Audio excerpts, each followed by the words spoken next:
Birds. Dear children, we shall learn the names of birds. Sparrow. This is a small bird and generally found everywhere. Parrot.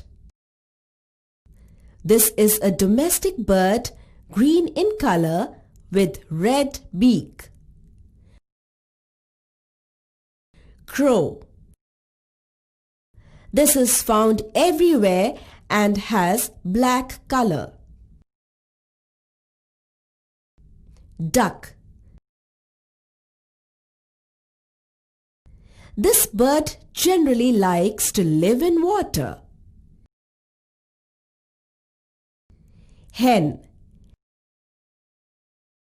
This is also a pet bird. It cannot fly high and it gives us eggs also. Pigeon. This is a domestic bird. This was used as a postman in the past time. Eagle. The bird flies high. Its eyesight is very powerful and we call it as a hunter bird. Woodcutter. Its beak is long and strong.